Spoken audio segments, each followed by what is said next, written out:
Uh, going back to the regulators, what do you think the key regulators, the FTC, the EU, and the CMA, what are their goals at the end of all of this?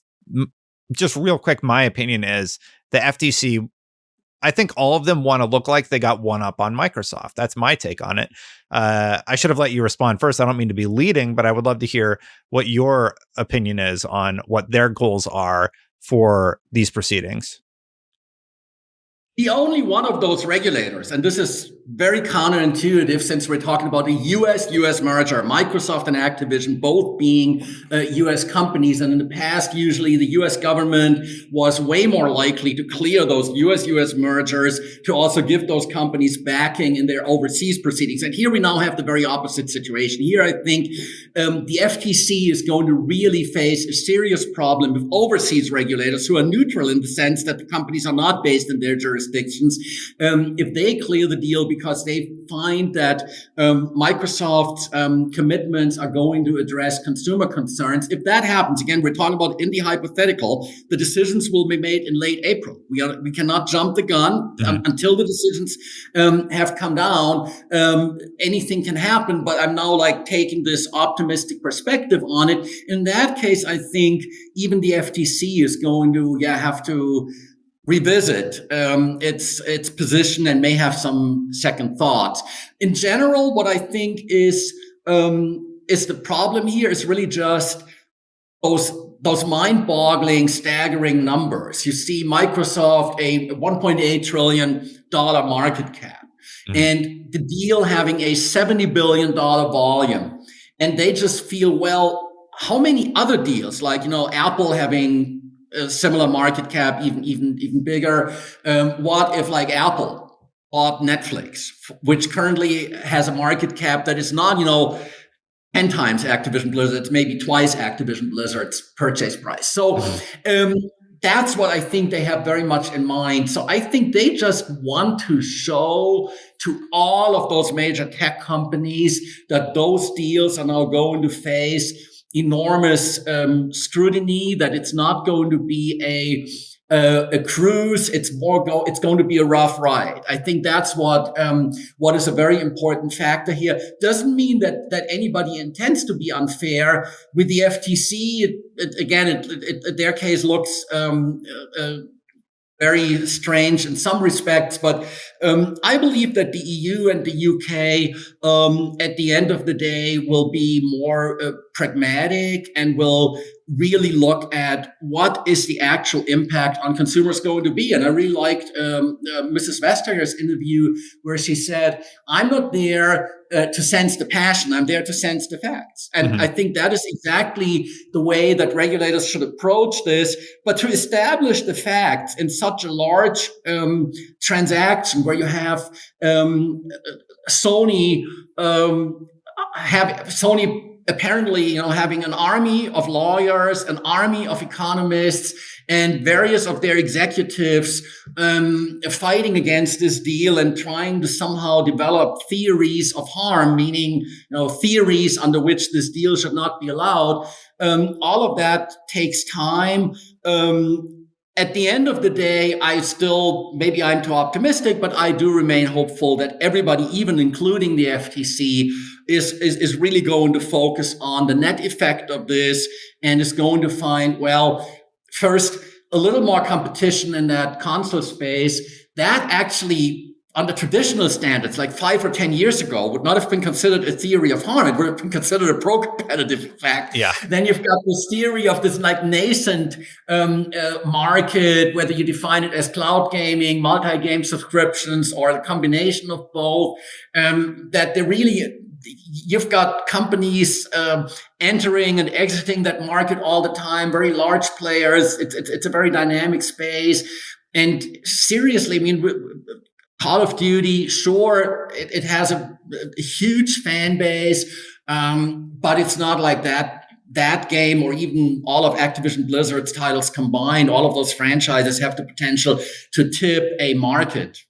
I do find it a little bit ironic that I believe Sony purchased online first. They launched PlayStation Now before everybody else, and it was not good for a very long time in terms of latency issues.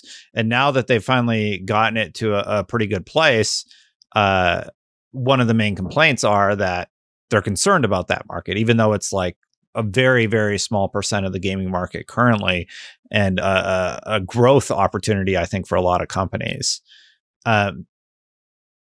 Yeah, any thoughts there? Like, do you think that in the future we're all going to be doing cloud gaming, or do you think it's still pretty far off? I believe that for reasons such as latency, there will probably always be some technical benefits from having a locally installed game. The other question is multi-game subscriptions. Now, from a competition law perspective, the first question is whether that even is a market or just a payment schedule, a payment method, just a pricing structure, right? I mean, if somebody offers you a game and says, well, you can pay $5 a month to use it, or you can pay $70, $80 to just pay the whole price up front, it's still the same game. And that's why I'm not even sure it really can be credibly defined as a whole new market. But even if we assume that yes, that there is demand for that, and if we furthermore assume that that demand is probably more likely to grow as companies invest in the space, with companies like Netflix being very interested in this, it could get interesting. But at the end of the day, first, there's really no evidence here, given how fragmented the games industry is, and that you have new titles coming up all the time. And by the way, in the filing that you've also read from, one of the attachments, for example, tells the whole story of Players Unknown Battlegrounds. And so you have titles like that coming out of nowhere, and that still happens. I put like 1,000 hours into that game. It was great. Until Fortnite took off, right? Yeah. Yes, kind of, and that is, and then to assume that if in a very fragmented industry, Microsoft acquires that company, Activision Blizzard King, that's just going to forever determine who is going to lead the market for cloud gaming and or multi-game subscriptions doesn't make sense. But even if, for the sake of the argument, we were to say, yes, we do believe that is a serious and well-founded concern, then the solution is that everybody gets access to those titles. That's why Microsoft did that Nvidia deal. And that was really one of, I think, the highlights, one of these most interesting inflection points in this whole process, because it meant that one of the three companies known to oppose the deal, Sony, Google, Nvidia, switched sides. And they didn't switch sides just because they were in principle. No, because they had their specific interests or concerns, whatever you want to call it. They were satisfactorily addressed by Microsoft through an agreement that they signed. And they just said, okay, let's do this deal. Let's do what's good for our users, for the GeForce Now user base. Let's give them access to this game. Of course, Activision Blizzard so far hasn't allowed this. So it was not about Nvidia potentially losing something. They actually now look at this opportunity to, in fact, do something that benefits their service, but by extension benefits consumers. And that solved the problem. And I can tell you from my experience, because this is not the first merger process that I am watching closely, and I've seen some others over the past roughly 15 years. It really is very meaningful when a complainant, such as in this case Nvidia, says, we believe our problem's been solved. And why is that so important? Because Sony argues and keeps arguing, and there are some games industry journalists who still somehow buy their arguments, because I think they don't always completely understand what the legal standard really is for merger remedies. Sony comes up with all sorts of excuses for why that's not good enough. But then with the greatest respect for Sony, and I honestly, I do respect them. I'm old enough to have owned a Sony Walkman at some point. You know, that was like the precursor to the iPod. And Nvidia is a very sophisticated, a very successful organization, technologically very advanced, way more than Sony, frankly. And if a company like that says, this is a workable solution, this is a reliable, dependable solution, and we signed the 10-year deal, then I consider that a very major achievement. I think that was really one of those moments during this process where, when the news broke, and I saw it on Twitter, I thought, oh wow, I mean, this is a game changer. Mm-hmm. We'll see. We're going to see it very soon.